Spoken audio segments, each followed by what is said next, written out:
You're watching The Breakfast Club. Morning, everybody. It's DJ MV Angela Yee, Charlamagne the Guy. We are The Breakfast Club. We have a special guest in the building. That's right. Michael E. Dyson. Michael Eric Dyson. How you doing today, my brother? I'm doing fine, sir. How you feeling? I'm good, man. I read your book, April 4th, 1968, and how it changed America a long time ago, and I thought it was a great read. Thank you, sir. And I said if I ever got a chance to talk to you, I was going to ask you, especially being at this Black History Month, how do you feel Martin Luther King Jr. would be received today? Oh, it'd be a tough way to go for Dr. King, man. You know, at the end of his life, he was no longer one of America's most admired men. The Gallup poll said for the first time in 10 years, he didn't make the Gallup poll list of 10 most admired Americans. His own black school would not put him on the board of trustees until 2.5 years before he died. Why? Because the white head of the board of trustees, Brother Marilyn Lynch, said he was a poor role model. Why? Because he went to jail too often. He wasn't slinging crack. He was there trying to make a way for America. So many colleges and universities didn't want to hear from him. He was at the low tide of his own popularity. Death resurrected him. His martyrdom saved him and made him a figure we have to deal with, like a Tupac, like a Biggie. Not that they weren't extraordinary during their lives, but martyrdom lends a different kind of interpretation to what you were doing. And King was rescued, so to speak, from his social unpopularity by his martyrdom that thrust him into the history books. It's amazing that America never likes to talk about the final years of MLK's life. Minister Farrakhan was here, and he was like MLK's rhetoric had really totally changed. My brother, it is completely different. I loved the minister. Yeah. That was a joke, sir. I hope you understand. Get Dyson's cell number now. So, no, they don't want to talk about the last years. Why? Because he was speaking out against the war in Vietnam. Why? Because he was linking poverty to racism to militarism. Why? Because he said, I'm sorry to say this, but most Americans are unconscious racists. That's not the kind of king you can put on a Burger King ad and then put your hamburger on his mustache and put your French fries on his eyes. This is a figure who is radical, who's revolutionary, who challenges the status quo and makes us completely uncomfortable. Absolutely. Mm-hmm. Wow. Now, what do you think about the Minister Farrakhan and his march this year? Well, look, Minister Farrakhan is always a relevant leader. Here he is, 80 years old and still on the front line. Look, I think we need multiple approaches. Minister Farrakhan represents a powerful articulation of black resistance to the status quo, black rage at a certain level, and organizing our own economic interests against a society that dismisses us. That's one way to go. Right. The Black Lives Matter movement, I think, has presented another alternative to engage directly with the forces of social injustice, especially police brutality, but even more broadly, the issues of racial injustice and animus and hatred for black people. So you got multiple streams feeding into the broader river of black resistance to what we see going on today. Now, you also you wrote the Bill Cosby book. Mm-hmm. You think he'll be a martyr after once he dies? Are you looking at it like, okay? The funny thing is the book was called Is Bill Cosby Right? Right. Or has the black middle class lost his mind? And the people said that Dyson has lost his mind. In light of everything that's happened, do you regret writing that book? Absolutely not. It was prescient. It was predictive. It was, I don't want to say it was prophetic, but 10 years ago I was wrestling with the fact that, look, Dr. Cosby is an extraordinary figure. I loved him. You all loved him, grew up watching him. Right. Back in the day when he was the first black man on television with I Spy. So he was a hero to me. Mm-hmm. So it was very painful for me to write that book. But long before he was alleged to have drugged women and raped them, I thought what he was saying about black women was problematic from the giddy-up, right? He said, pretty soon you're going to have a DNA card in the ghetto to determine if you're making love to your grandma. What? Hey, slow down. Like, dude, is that off a rap record? Is that Meek Mill's response to Drake? What is that? Right? He said, because the baby, a teenage woman has a baby. That baby has a baby when she turns 13. He said, you do the math. You might be making love to your grandma. Then he said, you name your kids Shaliqua, Taliqua, Muhammad, and all that crap. I think Muhammad is of more ancient vintage, sir, than William. Damn right. Bill. So the point is that he was dismissing and denigrating black women, talking about they making love in the next room and so on and so forth, and talking about your trash gets out every day, your trash at 2:30 from school. So the denigrating, devastating nastiness that he unfurled there, if a white man had said that, we'd be up in arms. And are we saying because Mr. Cosby gave a lot of money to black colleges, therefore that's cool to dismiss people? So what's the price of admittance to if you will, to the university of assault that Bill Cosby was making us pay tuition to? Because here's a dude saying, basically, I done hooked you up, so therefore you ain't got nothing to say.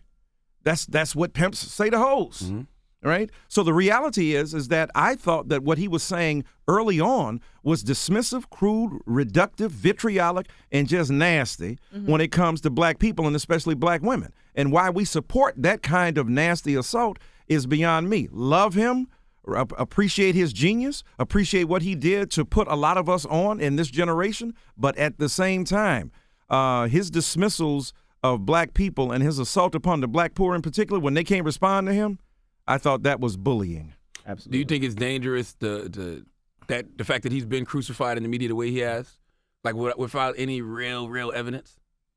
Well, look, what he's facing is what he was engaging in. Was his insinuation, argument? He ain't no facts. I mean, you're talking about what black people were doing. Look, I don't agree with crucifying any black person, but let me see. So when Lil Wayne, a milli, I'd rather be underground pushing flowers than in the pen sharing showers. So he guts up and he talks about beating it like Emmett Till, which is wrong and problematic. He's vilified. Rick Ross talking about Molly, oh my God. I'm not saying they shouldn't be criticized. They should be.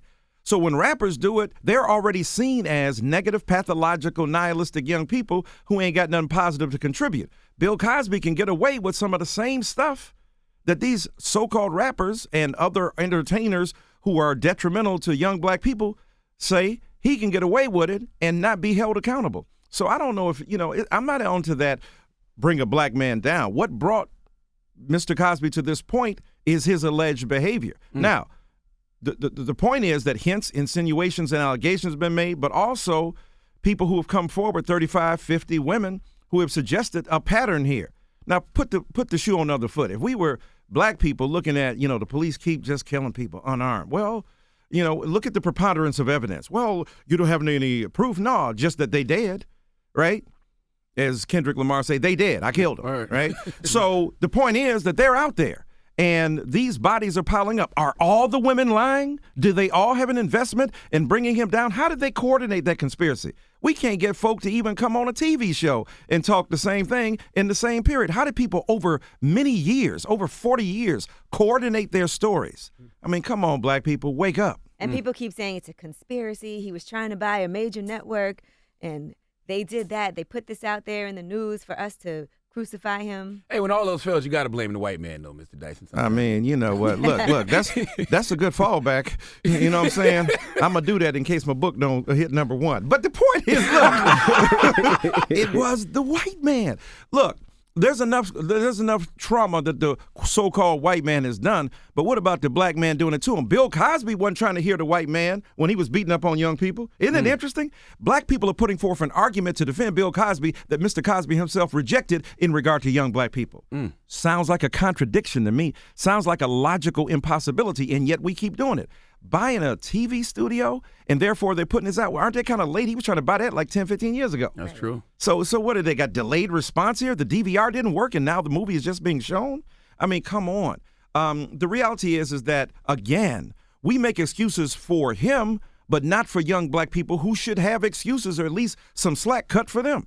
So it's interesting to me who we choose to see as the projection of our fantasies about the white man and what they're doing. Cosby said, don't tell me about the white man.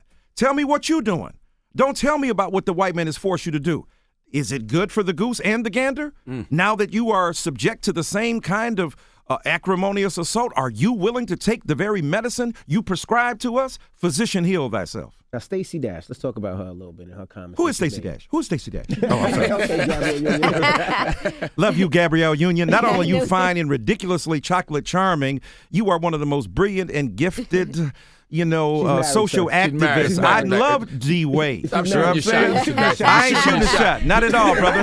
Not at all. I got blanks up in here. But what I'm saying to you, Well, no, that's my dear friend, and I love her for that. This is D. Wade. You know I love you, bruh. Don't let these people mislead you. Look, Stacey Dash, bless her heart. You know, we always have black people who engage in some conservative resistance to the mainstream views. I ain't mad at that. Do your thing.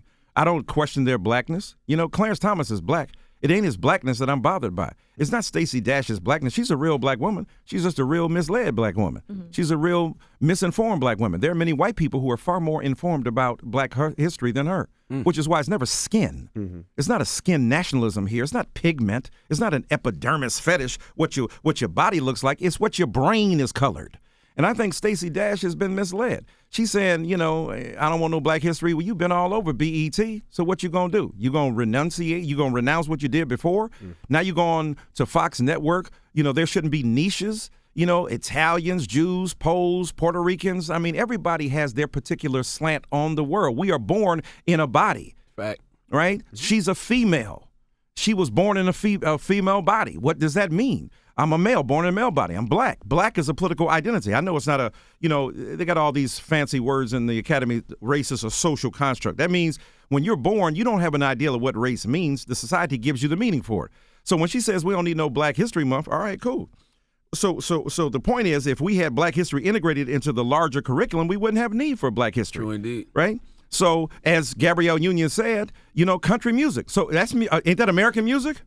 You know, why you got a country music association? Why you got a country music awards? Why you got the Grammys and you got the American Music Awards? Because there's variety and diversity. So all people find their particular niche, what they like, what they don't like, the society that represents them. And as a result of that, you know, I think Stacey Dash is just deeply and profoundly misinformed and lethally ignorant. Now, you got a new book. New book called The Black Presidency, Barack Obama and the Politics of Race in America. Do you still believe in the political process in America? Oh, absolutely, man. I mean, you know, people whose backs are against the wall have no choice but to be hopeful about what can happen. Cynicism is the virtue and the luxury of people who got time on their hands and money to spend. But people whose backs are against the wall have to do something about their condition.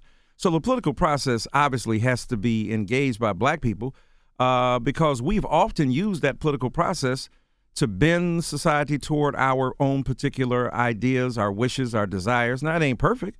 You know, and electing a man like Barack Obama twice, which was a miracle in this country, when, you know, you got that's the most famous black man ever that lived in public housing right there. You know what I'm saying? But don't y'all, when y'all fill out the Section 80, you don't put down 1600 Pennsylvania Avenue. You ain't going to get that crib. But the reality is, this man with his black wife and 2 kids in public housing. I wish Obama would come out sometime and just, if I could be his anger translator, you know what I'm saying? I mean, like we always saw him at the State of the Union, not this past one, but the one before, when he says, you know, I don't have more races to run, and the Republicans start clapping. And, you know, he was basically saying, that's because I whipped you twice. Yeah. So the reality is that Obama has been an extraordinary figure.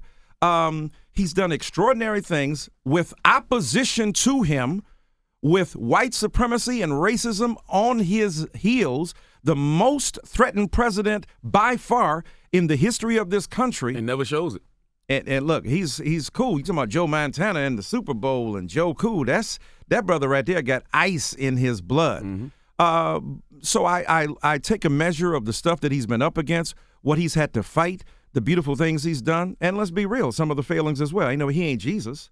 So the reality is there's some failures too. Like, you know, when he went around lecturing black people, remember when Jesse Jackson wanted to cut his balls off. Okay, I forgot we were on this show. I was about to euphemistically redescribe that as a severed package. All right? You're no longer working with us. So when Jesse Jackson wanted to do that, he was mad because Obama was giving us lectures he ain't giving the white folk. Now, if it's good for the white folk, it's good for the black folks, it's good for the black folks, it's good for them. So you going around telling us at Morehouse College, hey, don't make any excuses. Sir, I don't think they did. They're graduating. Somebody didn't slip him that note. And then he says, you ain't going to get nothing you didn't earn. Let me see. The only person got an unearned degree that day was you. You got an honorary degree. They earned theirs. So then when he went up to the March on Washington, I was sitting right there at the VIP section, and he's going off saying that black people were the reason progress got stalled in America because we tried to use, you know, poverty as an excuse not to rear our children. Slow down, Mace. You're killing them. So I think that Obama got off on a little bit of that stuff, got kind of slap happy against black people in public, but I think the events of racism that were revealed, the death of Jordan Davis, the death of Trayvon Martin, the death of the 9 people in the church, brought him back on course, and he gave one of the most powerful, brilliant speeches on race at Selma, the 50th anniversary, and then that eulogy he offered in that church when he broke out in song, and singing Amazing Grace, man.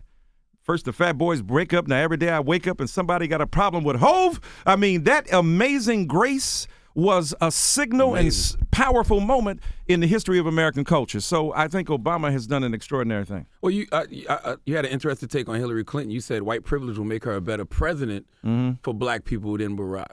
Well, yeah, look, Bill Clinton had more permission in public to be black than does Barack Obama. Without having to apologize first or give any explanation of, well, I know I'm black and I'm hooking up my people, but forgive me. Bill Clinton ain't black, despite, people saying he was. So he could play the saxophone on Arsenio Hall's show. That's a throwback, young people. Arsenio Hall. Check him out.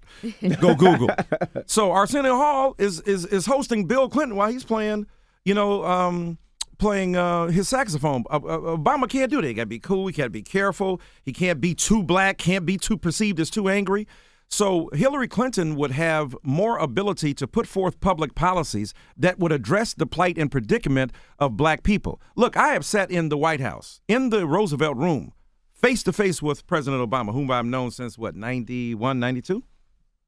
And I said, Mr. President, with all due respect, the president believes in a rising tide lifts all boats. What hooks up America is going to hook up black people. I think it's opposite.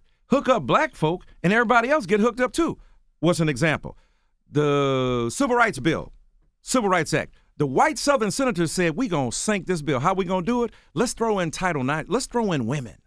Let's say not only for black people, but for women. He thought the country was so patriarchal and sexist, it would sink the bill because you threw women in, but the thing passed. So not only did we hook up black folk, we hooked up women too. And then people who were other abled, what they used to call handicapped, and people who were from other different ethnicities. So when you help black folk, because of what we confront in terms of racial injustice, the entire society is helped. So I shared with the president, I said, look, when you go to the emergency ward, you don't get medicine. If you got a hangnail, you get aspirin. If you got a problem with cancer, you get chemotherapy. If you've got diabetes, you get insulin. So you got to target the medicine toward the problem. We got high black unemployment. Obama has done miracles. I don't think any white person in America should be mad at Barack Obama because he done hooked the economy up. The problem is black unemployment is still double that of regular so-called society and white unemployment.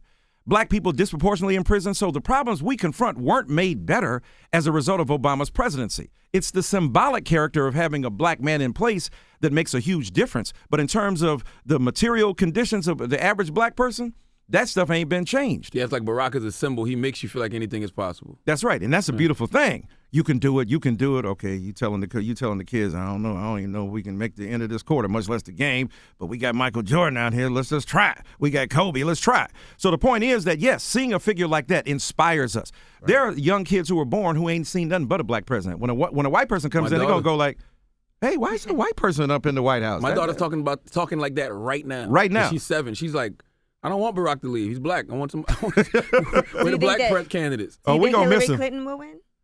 Yeah, I think she'll eventually win. I mean, you see what happened recently in the Iowa contest where Ted Cruz beat Donald Trump, but Rubio, I think, emerged. I think the money is of the Republican establishment is on Rubio because they think Donald Trump is crazy and they think Rubio is they think Cruz is so far extreme. So Rubio presents a challenge, I think, to a Hillary Clinton. I think Hillary Clinton has the goods. She's got the experience. She's been out there for a long time. And she's, ready to prime the pump to make sure that, the votes are coming her way. It's going to be a huge contest between them. But I think Hillary Clinton may be the first female president in this country. But Donald Trump is still second for them. Do you think that he has any chance of being a nominee? That's scary. It is scary. I'm surprised that it went that far. Me too. I thought, this joke's over now. I'm not going to lie. In the very beginning, I was like, oh, the things that he's saying and what he stands for, no way people are going to be supporting that. Oh, yeah. But look, they supported it because, 54% of Republicans think Barack Obama is a Muslim. Mm-hmm. Now, I can put in Jerry Seinfeld. Not that there's any problem with that. I mean, it shouldn't be a problem. And given the history of how men and women have put their hands on the Bible to swear an oath to truth and messed up his politics, maybe we should try the Holy Quran and make sure that people can start telling the truth. So I ain't mad at that. But the man is a Christian. They think he's a Muslim. They think he's un-American. They don't think he's one of us. And they demonize him, call him a baboon, a chimp, a chimpanzee, a monkey. What's the year of the monkey in the Chinese Oh, New my Year? God. Come on, man. You know, if we had an edifying Chinese interpretation of America, that would be great. But since we live in here, we ain't got that. All right? So the thing is that the man is getting dissed and dismissed from every quarter. And Donald Trump led that. Donald Trump was leading that birth and stuff. And let me see his grades at Harvard. Let me see your hairstylist. You know what I'm saying? Because ain't nothing thinner than your hair but your skin. And the thing is, though, is that America has a kind of hatred for the other, whether they're Mexican, Latino, Puerto Rican, Chicano, Black, Asian, and the like. And Donald Trump taps into that. This is what they call xenophobia, the resistance to the other. And yeah, I think a lot of people have underestimated what Obama had to confront, number one, and number two, what we continue to confront in this nation. I mean, when you see people jumping on a kid because he's got some Skittles and iced tea in his hand and he got a hoodie on, that's insane. We got one of the most gifted figures in media sitting to my right here with a hoodie on right now. This man gets caught on the wrong side of the street at the wrong time of night. And Charlemagne the God, one of the most brilliant expressions of black genius from the gut bucket, guttural level of the streets, gets wiped out. Why? Because of some stereotype, some vicious misperception about what black people are. People underestimated the degree to which that stuff, continues to reign in American society. And Donald Trump has tapped into that. Now, you say you feel like Hillary will do more for black people than Obama. What about Bernie Sanders? Bernie could, too. I mean, Bernie, but look, Bernie is a 74-year-old white man. Hillary's a 69-year-old white woman. So we know what we're getting from the jump. Mm-hmm. We know it's limited. We know there are quick studies. I know Bernie throws in that he marched with King. It's been a few brothers since then, but thank you. And he's the left is always trying to put class above race. If we solve the class inequality, then race would rise. Is that interesting? Because I don't think Jackie Robinson, when he was making a whole bunch of money, or Joe Louis, when they were making dough, could get around racism either. That's real. So it ain't money. It's the animus, the hatred, the resistance toward blackness that's the problem. So the left often misses that. And I think if we push them on that, and to be sensitive, that would be cool. On the other hand, we know that Hillary Clinton had a messed up, history when it comes to race as well. And we have to challenge her. That kind of stuff she was doing with Barack Obama, 2008, the phone is ringing 3 a.m. Who do you want answering that? That was playing to racial fears in American culture about who will control the society. So both of them got problems, but I think Hillary Clinton has more permission in the broader society as a white woman to address issues of race without being seen as hooking your folk up. Why are we as black people so loyal to the Democratic Party? Because for the first time ever this year, I've actually been looking at both. And I kind of like Mark Rubio. Right. I don't know if I would vote for him, right, but I kind of like him. Yeah, Rubio. But his salary also changed this year, too. Stop it. His salary changed I drive a this year, 2004 Cadillac Escalade. His salary changed this year, too. Stop it. What, are you saying like Charles Barkley when his mama told him, but Charles, Republicans only like rich people, but Ma, I'm rich. So that's why he's looking. You know what I'm saying? That's what I'm saying. I'll vote my pocketbook for Republicans, my social issues with the Democrats. So I hear you. But look, just because what you got ain't the idea, it don't mean you jump the rails, so to speak, for something that is sure enough messed up in a serious way. I don't think the Republicans, Republicans always going on their laurels. Well, we're the party of Lincoln. Dude, it's been a few presidents since Abraham Lincoln. Word. I don't know if you know that or not. Word. That was like a century and a little bit change ago. So the thing is that the Republicans have been so devastating. If they were to be smart, and young people like yourself and others who would go, I'm willing to give them a chance, but they keep on demonizing me. I'm willing to give them a chance, but they keep on talking about takers. I'm willing to give them a chance, but they keep acting like black folk with their hands held out. So the problem is that, yes, being captive to the Democratic Party is a problem because you lose your leverage. But you have none in the Republican Party. They don't pay attention to us for the most part. They did an autopsy of the Republican Party after losing 4 years ago, and they came out and said, we got to reach out to minorities. We got to reach out to the people in the hinterland. You think they've done that? No.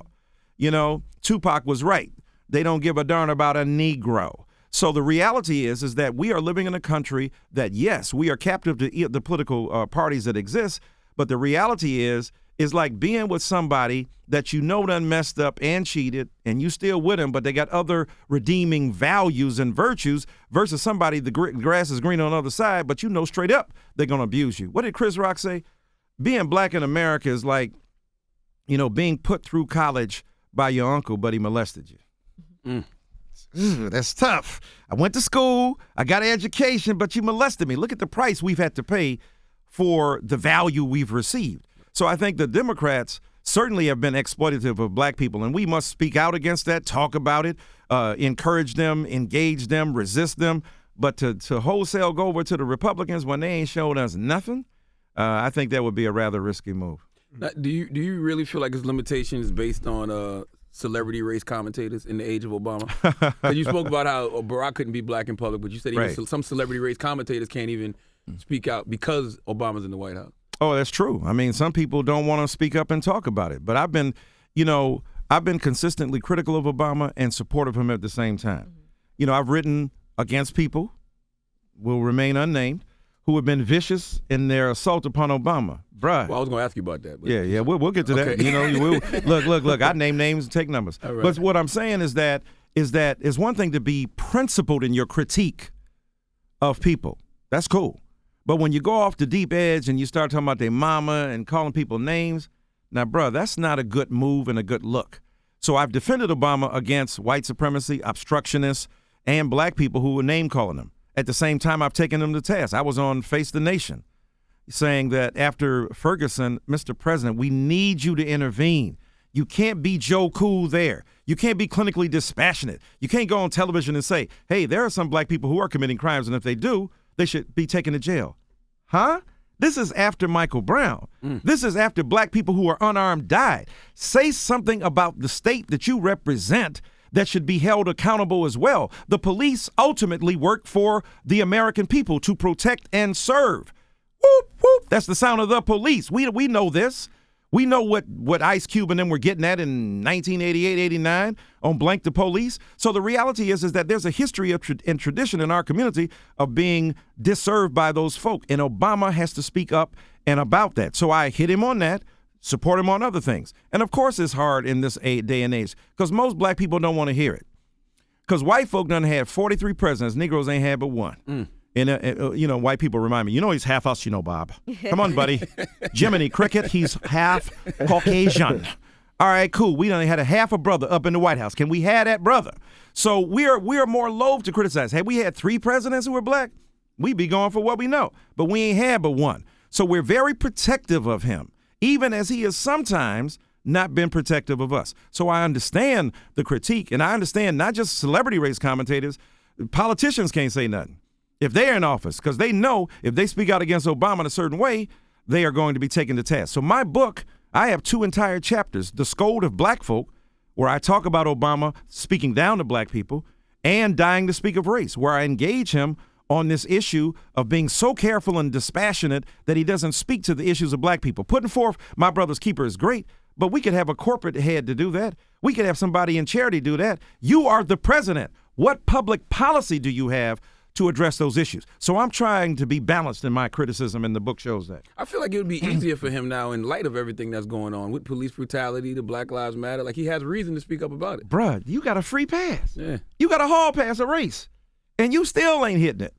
You're not taking advantage of the opportunity. So that tells me 2 things. First of all, he's a prisoner of a certain kind of vision and philosophy about how he should operate in public. And secondly, that's just who he is. See, we trying to give up all excuses, like with Cosby. That's who he is. The reason he's president, because he wasn't going to make no noise about that. There was an implicit bargain. White folks said, we will put you in office if you don't remind us we're white. You know what I'm saying? I mean, that's a hell of a thing. Now, look, Obama is a monster in a great way. He's a beast. He had an ideal that no other black person has successfully had and carried to conclusion. I will be the head of the most dominant, powerful democracy in the history of the world. Respect my man's game for that. On the other hand, what he had to do in order to achieve that means that sometimes he had to ignore his own people and the interests of African American folk in order to stay in on good terms with them. But here's the problem, like you're saying, the Republicans already said they ain't working with you, dude, from the beginning. They were like, we ain't with it. Time we shutting it down. Shutting it down. We don't want to talk to you. A book came out that said on the day that Obama was being inaugurated the first time, Republicans got together and said, we're going to make him a one-term president, and we want to make him fail. They don't want to help the government. They don't want to preserve American democracy. They want to put him out of office. So, dude, why didn't earlier on you go, let me dance with the one that brung me, as they say down in Tennessee?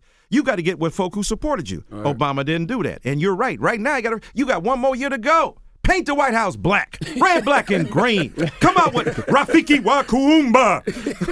If Hillary can dab on Ellen, I don't see why Barack can't. Oh, my man. An attempt at dabbing. Neo-dabbing. Not Cam Newtonian dabbing. If she can dab, then damn it, you can do something too. Now, he symbolizes blackness, but do something for public policy that will have a lasting impact. Now, he has started addressing the situation of black people in the criminal justice system. That's overdue. That's important. Eric Holder was doing that 3-4 years ago. Gave plenty of speeches. So I'm glad he caught up to his attorney general. He's speaking about the disparity in crack versus powder cocaine. That's extremely important. And he's talking about some social issues that are important to black people. But it's almost like you wait so long that you've spent your political capital that most of the stuff you're doing now is highly symbolic as opposed to deeply and profoundly substantive. Now, Cornel West, I read the article last year, The Ghost of Cornel West. He basically asked what happened to him. Yeah. He fell off, basically. Was he upset about that? I don't know. He ain't never called me. Wow.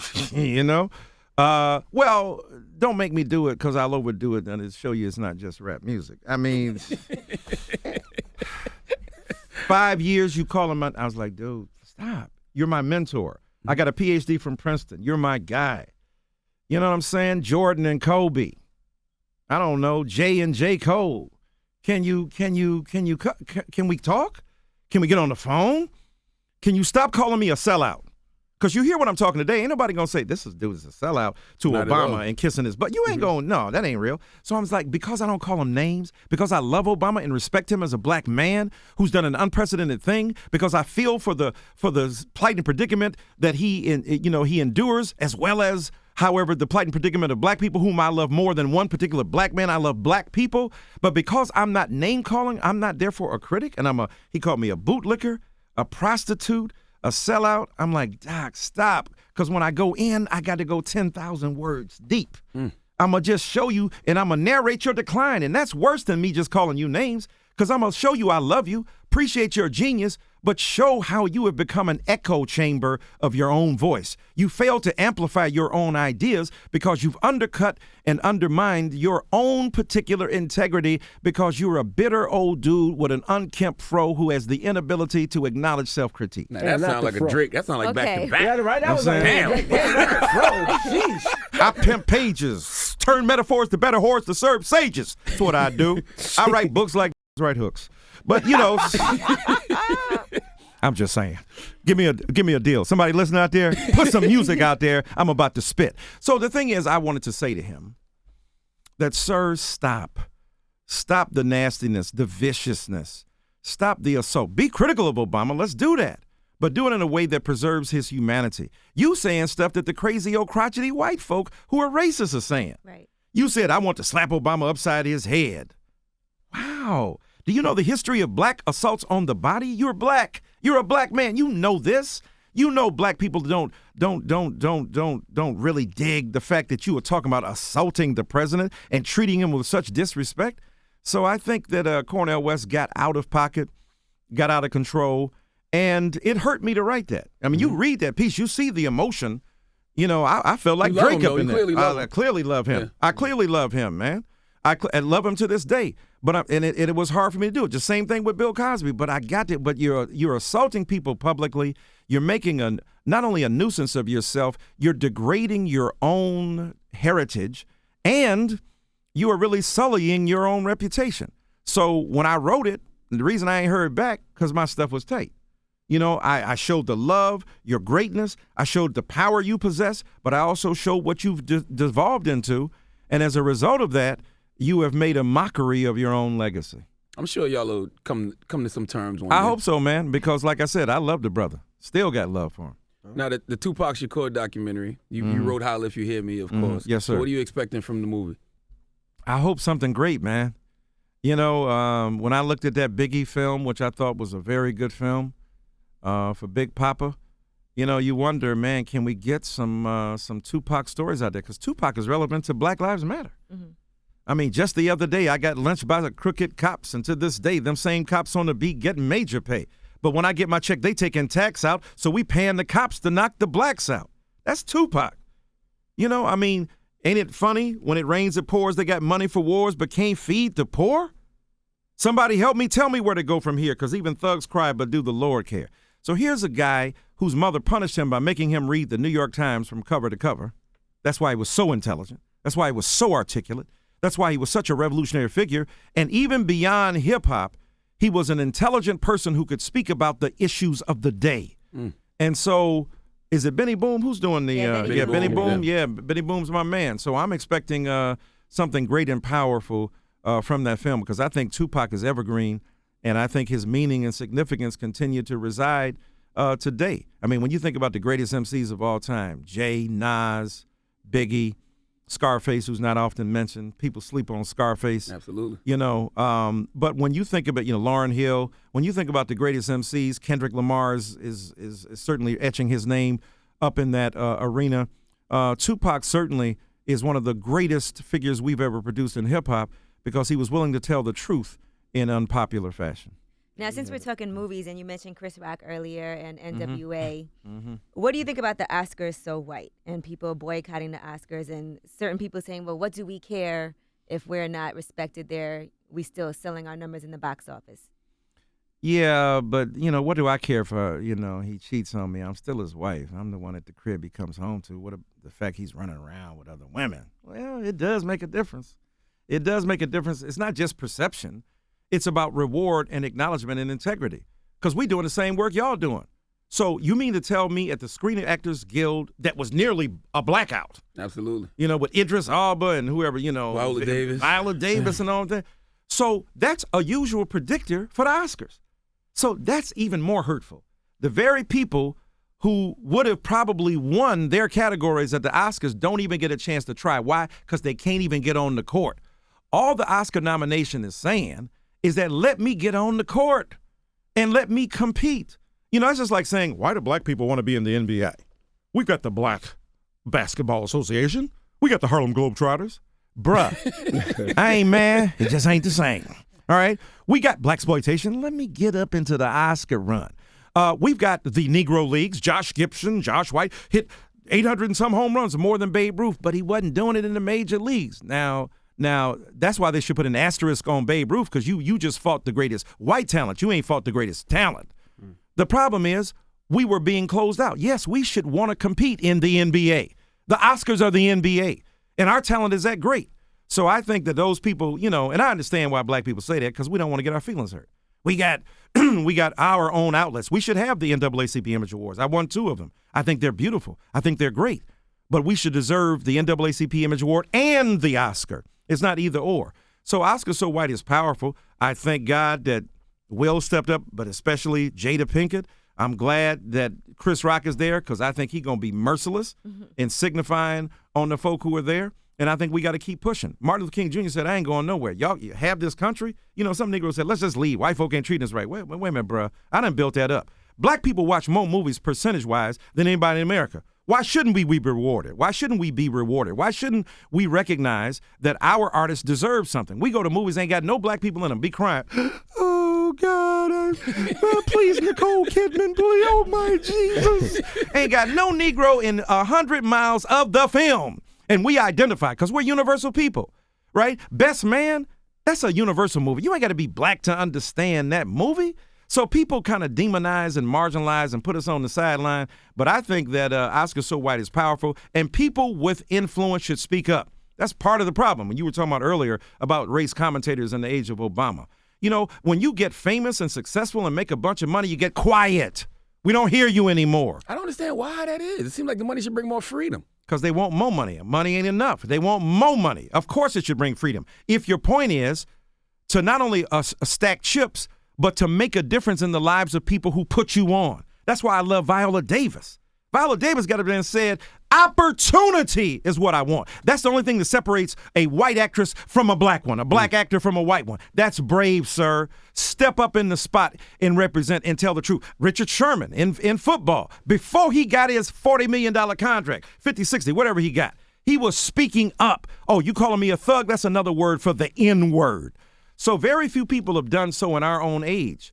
But the money is so good, the acceptance is so powerful, and you don't want to really disturb the white folk that you with. And I understand. Look, I teach at the well-known black school called Georgetown.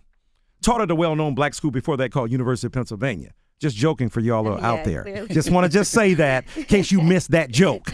So the point is, I know what it means, prestigious white school, don't speak about race or racism, don't rock the boat. That's what we in these positions for. What did I go to school to get a PhD for? Look, and I went in an unusual way.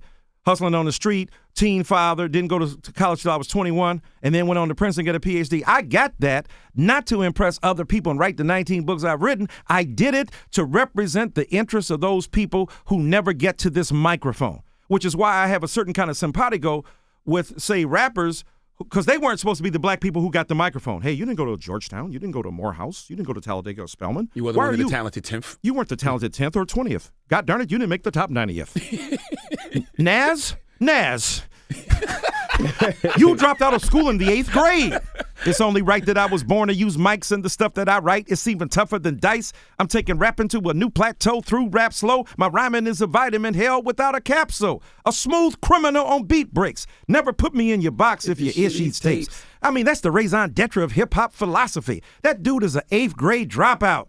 Now my teachers couldn't reach me and my mama couldn't beat me hard enough to match the pain of my pop not seeing me. So with that disdain in my membrane, got on my pimp game, blank the world, my defense came. I mean, that guy didn't go to college. Back in the days, our parents used to take care of us. Look at them now. They're even blanking scared of us, calling the state for help because they can't maintain damn things done change. Biggie. I mean, these are our poets and intellectuals in a certain way, and I have an understanding and empathy for them because they weren't supposed to get to the microphone to amplify their vision. Kendrick Lamar, I used to be jealous of Aaron Aflalo, because he was a ball player and made it, and I'm stuck in the hood. And now his voice is amplified before the world. That's the kind of beauty of what we should do. And when we get in these spaces and places, we shouldn't forget where we came from. All right. I got one last question. Do you think we'll ever get to real race unity and equality in America? No. Not in a long time. Because look, you got to tell the truth about race. A lot of white brothers and sisters don't want to really hear that. One of the reasons they loved Barack Obama so much is because he didn't force them to grapple with race in a certain way. Now, that might not be his role, some would claim.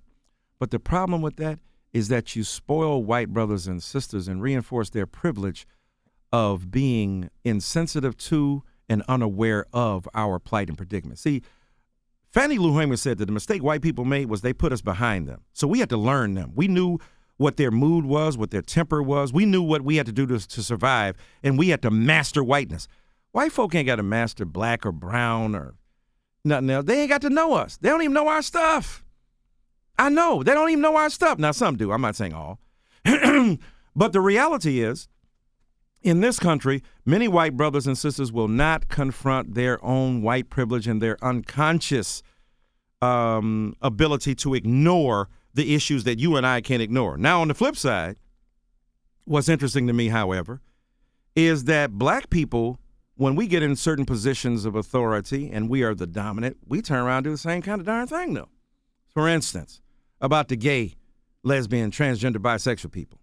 Now, I'm an ordained Baptist minister, been one for over 35 years. I ain't never been to a black church to turn down gay tithes. If you're going to be real with it, don't take their money. Put them out the choir. The money ain't gay. Money ain't gay. Money real straight. Right, to them. Right, yeah. Or who's singing in the choir? Or quiet as it's kept, who's preaching your sermons? Don't let me go in on that. That's another show. So the point is that we turn around and become sexual rednecks. the same use of the Bible by white folk against black people we use against gay and lesbian people. Well, the word says and what God says, that's the same thing white folk told us about us being black. So when we can learn to release the bigotry toward the other, whether it's women with our patriarchy and sexism, against gay people with our homophobia, against poor people with our condescension, when we learn to release all of that bigotry and claim our rightful status as human beings, then we can have a society that fulfills the ideals and goals and aspirations, not only of American democracy, but of the best interests of our people as black people who have taught the world how to love everybody regardless of who we are. All right. Michael Eric Dyson, ladies and Michael gentlemen. Eric Dyson. Well, we appreciate you joining us. It's always good to see y'all, man, and Thank I'm you for such coming, a huge man. fan. I'm a huge fan, man. I just want to keep coming back on this show. Please, we hang love out for with you to y'all. come back. Whenever you in town or whatever, come through. All right, brother. What's the name of the new Thank book again? It's called The Black Presidency, Barack Obama and the Politics of Race in America. All right. Well, it's The Breakfast Club. It's Michael Eric Dyson. The Breakfast Club. Every weekday morning. Tune in.